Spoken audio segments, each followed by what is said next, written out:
નમસ્કાર વિદ્યાર્થી મિત્રો,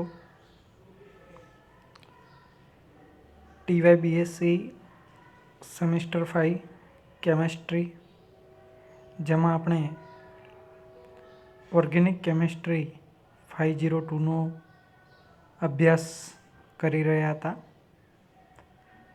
502ની અંદર ટોટલ 3 યુનિટ છે,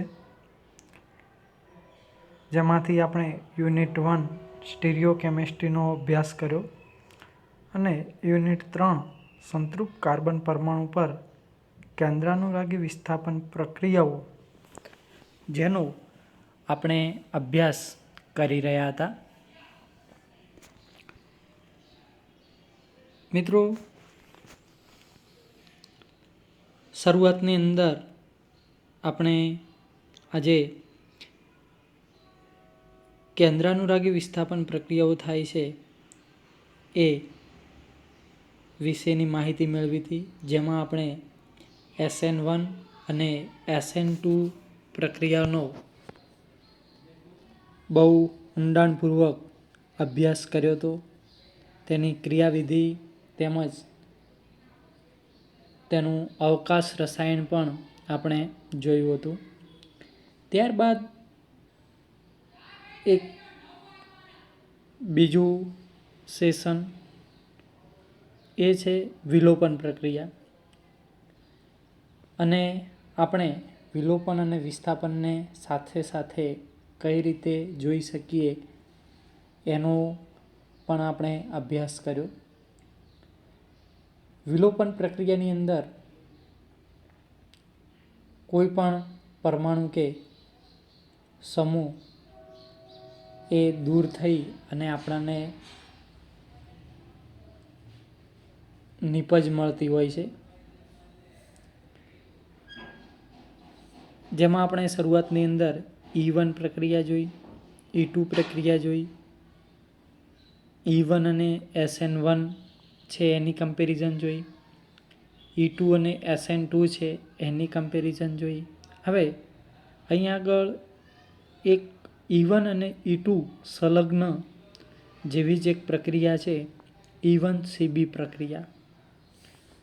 તો E1CB પ્રક્રિયા એ કોને કહેવાશે? તો પહેલાં તો આપણે E1CB છે એનું નામ જોઈ લઈએ. આપણે જે રીતે SN1ની અંદર કહીએ કે SN1ની અંદર S for substituted, N for nucleophilic અને 1 ફોર યુનિમોલેક્યુલર. સેમ SN2ની અંદર S stand for substitution, N stand for nucleophilic and 2 means bimolecular. તો અહીંયા આગળ પણ આપણે E1CB જોઈએ તો E સ્ટેન્ડ ફોર એલિમિનેશન એટલે કે વિલોપન, 1 સ્ટેન્ડ ફોર યુનિમોલેક્યુલર એટલે કે એક આણ્વીય, અને CB મીન્સ કોન્જ્યુગેટેડ બેઝ. એટલે આ થશે વિલોપન એક આણ્વીય સંયુગ્મી બેઝ પ્રક્રિયા. હવે આમ તો મોટા ભાગની પ્રક્રિયાઓ એ E1 અને E2 મિકેનિઝમથી થાય છે, પરંતુ અમુક સંજોગોની અંદર આ પ્રકારની પ્રક્રિયા થતી હોય છે, E1CB પ્રક્રિયા. તો આપણે જોઈએ E1CB પ્રક્રિયા. તો આલ્કિલ હેલાઇડની કેન્દ્રાનુરાગી પ્રક્રિયક સાથેની પ્રક્રિયા જ્યારે SN1 કે E1 ક્રિયાવિધિથી થાય છે, ત્યારે પ્રથમ તબક્કામાં નિવૃત્ત થતો સમૂહ દૂર થઈ શું બને છે? કાર્બોકેસાઇન મળે છે. આ ધીમો અને વેગ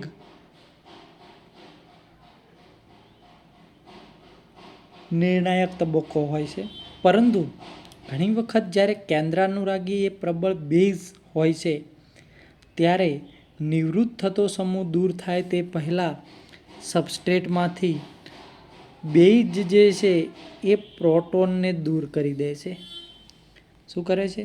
બેઝ પ્રોટોનને દૂર કરી અને કાર્બોએનાયન બનાવે છે. અને પ્રક્રિયાના બીજા તબક્કામાં આ જે કાર્બોએનાયન છે એ હેલાઇડ એટલે કે નિવૃત્ત થતો સમૂહ દૂર થતાં આપણને શું મળે છે? અંતે વિલોપન નિપજ મળે છે. અને આ બીજો તબક્કો ધીમો અને વેગ નિર્ણાયક બને છે. તો મિત્રો અહીંયા આગળ જે પ્રક્રિયા છે એ પ્રક્રિયા આપણે અગાઉની જે E1 E2 જોઈ હતી એના કરતાં થોડીક ડિફરન્ટ છે. તમે E1 અને E2 જે પ્રક્રિયા છે એને થોડીક યાદ કરશો એટલે તમને આઈડિયા આવશે. આમ તો જો કે લાસ્ટ જે આપણે સ્લાઇડનો અભ્યાસ કરીશું આ લેક્ચરની અંદર એમાં મેં 3 પ્રક્રિયાઓ આવરી લીધી છે એટલે તમારો કોન્સેપ્ટ વધારે ક્લિયર થશે. પરંતુ છતાં પણ તમારા માઇન્ડની અંદર એક વખત E1 અને E2 પ્રક્રિયાના કોન્સેપ્ટ તેમજ SN1 અને SN2 પ્રક્રિયાના કોન્સેપ્ટ વધુ ક્લિયર હોય તો વધુ મજા આવશે. હવે આની ક્રિયાવિધિ જોઈએ. તો અહીં આગળ મિત્રો જુઓ, આ જે છે એ સબસ્ટ્રેટ છે. અહીં આગળ આ જે છે એ બેઝ છે. ઓકે, તો સૌ પ્રથમ શું થાય છે? અહીં આગળ આ બેઝ છે એ સ્ટ્રોંગ બેઝ તરીકે વર્તે છે. કેવો છે? Strong base. ઓકે, અને એ આની અંદરથી પ્રોટોન જે છે એને લઈ લે છે અને એ BH તરીકે શું પડે છે? છૂટું પડે છે અને આપણને કાર્બોએનાયન મળે છે. આ સ્ટ્રોંગ બેઝ થયો. તો આ શું થશે? એસિડ. અને પ્રક્રિયા દરમિયાન જે મળે છે તો એ આપણને શું મળશે? સંયુગ્મી બેઝ. ઓકે, તો આ જે છે કાર્બોએનાયન આપણને મળે છે એ સંયુગ્મી બેઝ મીન્સ કે કોન્જ્યુગેટેડ બેઝ. ઓકે, આ પ્રક્રિયા રિવર્સિબલ છે. ઓકે, એટલે આનો આપણે પ્રક્રિયાનો વેગ K1 અને K2 નક્કી કરી શકીએ. ત્યારબાદ જે ત્રીજો તબક્કો છે, ત્રીજા તબક્કાની અંદર શું થાય છે? આ જે કાર્બોએનાયન છે એ કાર્બોએનાયનમાંથી આ X જે છે હેલોજન સમૂહ એટલે કે નિવૃત્ત થતો સમૂહ એ પોતાના બંધના ઇલેક્ટ્રોન લઈને દૂર થાય છે અને આપણને શું મળે છે? વિલોપન નિપજ મળે છે. ઓકે, તો આ પ્રકારે આરી પ્રક્રિયા થાય છે. મીન્સ કે પ્રક્રિયાની ક્રિયાવિધિ આ પ્રકારે છે. એટલે કે અહીં પ્રથમ ઝડપી તબક્કામાં સબસ્ટ્રેટ એ બેઝને પ્રોટોનનું દાન કરતો હોવાથી લોરી-બ્રોસ્ટેન સિદ્ધાંત પ્રમાણે મળતો કાર્બોએનાયન જે છે એ શું કહેવાશે? સંયુગ્મી બેઝ કહેવાય છે. આપણે એસિડ બેઝ વિશે સેમિસ્ટર 3-4ની અંદર ભણી ગયા છીએ કે એસિડ હોય તો એનો સંયુગ્મી બેઝ બને, બેઝ હોય તો એનો સંયુગ્મી એસિડ બને. ઓકે, જુદી જુદી એની ડેફિનેશન છે. આર્હેનિયસ એસિડ બેઝ સિદ્ધાંત, લોરી-બ્રોસ્ટેન એસિડ બેઝ સિદ્ધાંત, એ જ રીતે લુઈસ એસિડ બેઝ સિદ્ધાંત. ઓકે, તો અહીં આગળ લોરી-બ્રોસ્ટેન સિદ્ધાંત પ્રમાણે આ જે કાર્બોએનાયન જે આપણને મળે છે એ સંયુગ્મી બેઝ કહેવાય છે. હવે આ પ્રક્રિયાનો વેગ છે. તો પ્રક્રિયાનો વેગ એ આમ તો બીજા તબક્કો જે છે એના ઉપર, એટલે બીજો તબક્કો ધીમો અને વેગ નિર્ણાયક હોવાથી એ પ્રક્રિયાનો વેગ નક્કી કરે અને જેનો આધાર મુખ્યત્વે કાર્બોએનાયનની સાંદ્રતા પર રહે છે. પરંતુ તમે અહીંયા આગળ જોશો તો આ જે કાર્બોએનાયનની જે સાંદ્રતા છે એ also depend on substrate. Okay, એટલે અહીંયા આગળ આ જે પ્રક્રિયાનો વેગ K1 થાય, પ્રક્રિયાનો રેટ આ K2 થાય અને આ શું થાય? પ્રક્રિયાનો દર K3. ઓકે, તો ઓલ ઓવર જ્યારે કેમિકલ કાઇનેટિક્સ રીતે અભ્યાસ કરવામાં આવ્યો તો આનો પ્રક્રિયા વેગ છે એ સબસ્ટ્રેટ અને કાર્બોએનાયન બંને પર આધાર રાખે છે અને પ્રક્રિયા એ સેકન્ડ ઓર્ડર બને છે. કઈ બને છે? સેકન્ડ ઓર્ડર એટલે કે દ્વિતીય ક્રમની પ્રક્રિયા બને છે. અહીં બીજો તબક્કો એ પ્રક્રિયાનો વેગ નક્કી કરતો હોવાથી અને પ્રક્રિયા વેગનો આધાર મુખ્યત્વે કોના ઉપર રહે છે? સંયુગ્મી બેઝ ઉપર હોવાથી આ જે પ્રક્રિયા વિધિ છે એને શાના તરીકે ઓળખવામાં આવે છે? E1CB તરીકે ઓળખાય છે. E મીન્સ વિલોપન પ્રક્રિયા, એક આણ્વીય પ્રક્રિયા અને CB એટલે કે સંયુગ્મી બેઝ. આ પ્રકારની ક્રિયાવિધિ E1 અને E2 ને મુકાબલે ઓછી જોવા મળે છે, કારણ કે જ્યારે કોન્જ્યુગેટેડ બેઝ હોય ત્યારે આપણને જે બેઝ છે એ સ્ટ્રોંગ હોય ત્યારે આ પ્રક્રિયા આપણને જોવા મળતી હોય છે. જો સબસ્ટ્રેટમાં કાર્બનના હાઇડ્રોજનની એસિડિકતા વધારે હોય તો E1CB પ્રક્રિયા એ સરળ બને છે. એટલે હાઇડ્રોજનની એસિડિકતા ઉપર પણ આ પ્રક્રિયાનો આધાર રહે છે. હવે આ ક્રિયાવિધિ જે આપણે અગાઉ જોઈ તો એના સંલગ્ન બે ઉદાહરણ અહીં આગળ કે આ જે છે એ ઇથોક્સાઇડ આયન છે જે પ્રબળ બેઝ છે. ઓકે, અને આ જે સબસ્ટ્રેટ છે એ સબસ્ટ્રેટમાંથી અહીં આગળ રહેલો જે હાઇડ્રોજન છે એ હાઇડ્રોજન લઈ અને C2H5OH સ્વરૂપે જુદો પડે છે અને આપણને આ પ્રકારે કાર્બોએનાયન નિપજ મળે છે. ત્યારબાદ હેલોજન દૂર થતાં આપણને અંતે નિપજ મળે છે. અને આ જે પ્રથમ તબક્કો છે એ ઝડપી છે, જ્યારે આ જે દ્વિતીય તબક્કો છે એ ધીમો તબક્કો છે. બીજું કે આ પ્રક્રિયાની અંદર જે પ્રથમ તબક્કો અને જે બીજો તબક્કો છે એ તબક્કાની અંદર અહીં આગળ જે આ બેઝ વપરાયેલો છે એ જ્યારે વધારે પ્રમાણમાં સ્ટ્રોંગ હોય તો પ્રક્રિયા E1CB એ વધારે પ્રિફર કરવાનું કરશે. ઓકે, જે આપણે અગાઉ જોયું એ પ્રકારે, અને અંતે આપણને વિલોપન નિપજ મળે છે. એક બીજું ઉદાહરણ આપેલું છે કે આ સબસ્ટ્રેટ છે, જ્યારે OH- આ પ્રકારનો કોઈ બેઝ હોય તો અહીંથી હાઇડ્રોજન લઈ અને આ બેઝ છૂટો પડે છે એટલે -H2O સ્વરૂપે દૂર થાય છે અને આપણને કાર્બોએનાયન મળે છે. કાર્બોએનાયન મળે ત્યારબાદ આ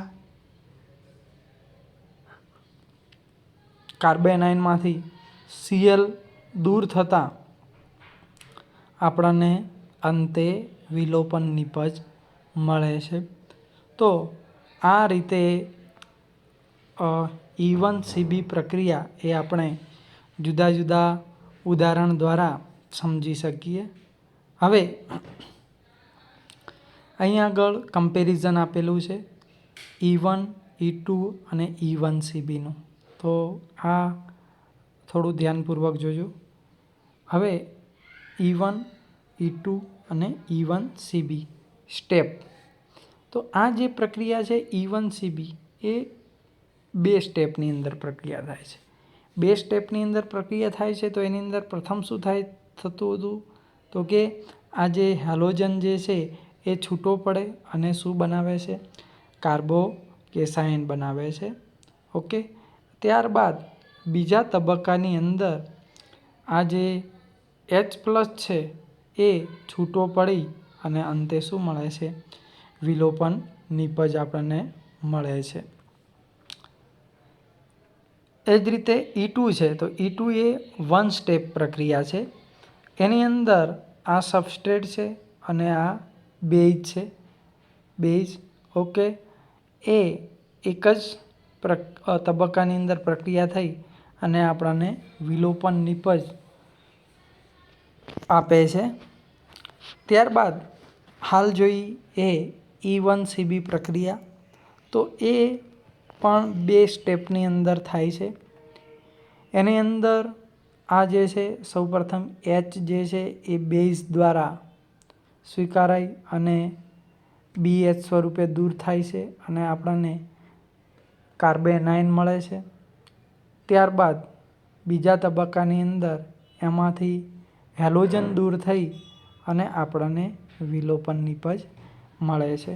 તો આ જે છે એ 3 પ્રક્રિયા જે છે એની જે ક્રિયાવિધિ હતી એના સ્ટેપ છે. એટલે કે E1 પ્રક્રિયા એ 2 સ્ટેપમાં થાય છે, E2 પ્રક્રિયા એ 1 સ્ટેપમાં થાય છે અને E1CB પ્રક્રિયા છે એ 2 સ્ટેપમાં થાય છે.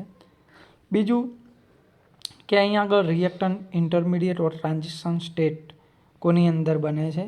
તો અહીંયા આગળ કાર્બોકેસાઇન બને છે મધ્યવર્તી નિપજ તરીકે.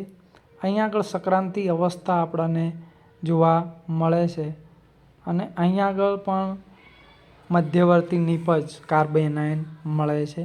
એટલે આ બંને પણ શોર્ટ ક્વેશ્ચનની અંદર પૂછાઈ શકે કે E1CB દરમિયાન મધ્યવર્તી નિપજ કઈ બને? તો કાર્બોકેટાયન. અને E1CB દરમિયાન કઈ બને? તો કાર્બોએનાયન.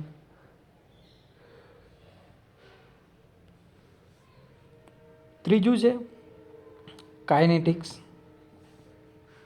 તો આ જે છે એ ફર્સ્ટ ઓર્ડર રિએક્શન છે, યુનિમોલેક્યુલર છે અને એનો જે રેટ છે એ ફક્ત સબસ્ટ્રેટની સાંદ્રતા પર આધાર રાખે છે. આ જે છે એ સેકન્ડ ઓર્ડર રિએક્શન છે કારણ કે એ સબસ્ટ્રેટ અને બેઝ બંને પર આધાર રાખે છે. Also this reaction depend on substrate and base. આમ તો આ પ્રક્રિયા જે છે હમણાં જોઈ એ પ્રકારે કાર્બોએનાયન પર જ આધાર રાખે છે, પણ કાર્બોએનાયન એ સબસ્ટ્રેટમાંથી જ્યારે કાર્બોએનાયન બને છે એ પણ અહીંયા આગળ અસર કરે છે. એટલે ઓલ ઓવર એનો જે પ્રક્રિયા વેગ છે એ બંનેની સાંદ્રતા પર આધાર રાખતો હોવાથી આ સેકન્ડ ઓર્ડર પ્રક્રિયા બને છે.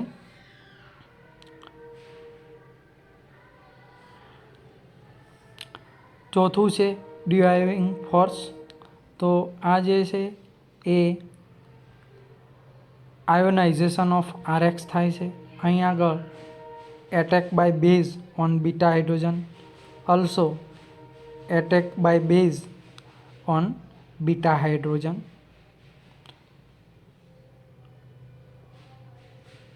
ત્યારબાદ છે સ્ટીરિયોકેમિસ્ટ્રી. તો આ જે છે એ non stereospecific and non stereoselective. આ જે છે એ સ્ટીરિયો સિલેક્ટિવ પણ છે અને સ્ટીરિયો સ્પેસિફિક પણ છે. આ જે છે એ સ્ટીરિયો સ્પેસિફિક અને સ્ટીરિયો સિલેક્ટિવ છે. એક યુનિટના અંતે આપણે સ્ટીરિયો સિલેક્ટિવ એન્ડ સ્ટીરિયો સ્પેસિફિકનું લેક્ચર લઈશું કે જેની અંદર તમને આ કોન્સેપ્ટ વધારે ક્લિયર થશે કે કોને સ્ટીરિયો સિલેક્ટિવ કહેવાય અને કોને સ્ટીરિયો સ્પેસિફિક કહેવાય. ત્યારબાદ છે રિજિયો સિલેક્ટિવિટી. એમાં જે E1 પ્રક્રિયા છે એ સેટજેપ પ્રમાણે થાય છે. આ જે E2 પ્રક્રિયા છે એ also Saytzeff as well as Hofmann. અને આ જે E1CB છે એ હોફમેન. આના પછી આપણે આ જે રિજિયો સિલેક્ટિવિટી જે રિએક્શન છે એનો અભ્યાસ કરવાના જ છીએ. એટલે એના ઉપરથી આપણને ખ્યાલ આવશે કે કઈ પ્રક્રિયા એ સેટજેફને સંલગ્ન છે, કઈ પ્રક્રિયા સેટજેફ અને હોફમેનને સંલગ્ન છે અને કઈ પ્રક્રિયા એકલી હોફમેનને સંલગ્ન છે. ઓકે. ત્યારબાદ છે રીએરેન્જમેન્ટ. તો આમાં કોમન રીએરેન્જમેન્ટ રહેશે. આની અંદર કોઈ પણ પ્રકારનું રીએરેન્જમેન્ટ થતું નથી સિવાય કે એલાઇલિક SN2 એલાઇલિક પ્રક્રિયા થતી હોય અને આની અંદર પણ કોઈ પણ પ્રકારનું રીએરેન્જમેન્ટ થતું નથી. ત્યારબાદ છે કમ્પ્લીટિંગ રિએક્શન. તો આ જે છે એ SN1 પ્રમાણે જે રિએક્શન થતી હતી એ પ્રકારે થાય છે. આ જે છે એ SN2 પ્રકારે જે રિએક્શન થતી હતી એ, અને આ રિએક્શન જે છે એ અગાઉની જે રિએક્શન છે એની સાથે કોઈ મેચ થતું નથી. અને લાસ્ટ વન જે છે એ રિએક્ટિવિટી ઓર્ડર છે. તો આની અંદર કાર્બોકેટાઇન બનતો હોવાથી એ ટર્સરી, સેકન્ડરી અને પ્રાઇમરી એનો ઓર્ડર રહેશે. જે સેકન્ડ સ્ટેપ રિએક્શન છે તો સેકન્ડ સ્ટેપની અંદર ટર્સરી, સેકન્ડરી અને પ્રાઇમરી રહેશે. જ્યારે SN2ની અંદર આ પ્રક્રિયાનો જે જે ઓર્ડર છે રિએક્ટિવિટી ઓર્ડર એ primary to secondary to tertiary છે. પરંતુ અહીં આગળ ક્રમ જે E1ની અંદર છે એનો એ જ E2ની અંદર જોવા મળે છે. તો એનું કારણ એ જ છે કે SN2 પ્રક્રિયાની અંદર બહારથી ન્યુક્લિયોફાઇલ એડ થાય છે, જે ટર્સરીની અંદર સહેલાઈથી એડ થઈ શકતો નથી. અવકાશી અવરોધ નડે છે. જ્યારે અહીં આગળ બહારથી જે અટેક થાય છે એ એની અંદર દાખલ થતો નથી, પરંતુ જે સબસ્ટ્રેટ છે એની અંદરથી પરમાણુને દૂર કરતો હોય છે. એટલા માટે અહીં આગળ અવકાશી અવરોધ એ અસરરૂપ રહેતો નથી. અને જે લાસ્ટ છે એ 2 સ્ટેપ પ્રોસેસ. આ પણ ટર્સરીની અંદર સહેલાઈથી થાય છે, સેકન્ડરીની અંદર એના કરતાં ધીમી થાય છે અને પ્રાઇમરીની અંદર એના કરતાં પણ ધીમી થાય છે. તો આપણે આ જુદી જુદી પ્રક્રિયાઓ જોઈ, E1, E2 અને E1CB. આ ઉપરાંત આપણે SN1 અને SN2 પ્રક્રિયાઓનો પણ અભ્યાસ કર્યો.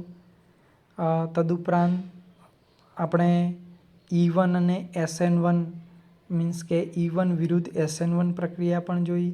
એ જ રીતે E2 વિરુદ્ધ SN2 પ્રક્રિયા પણ જોઈ.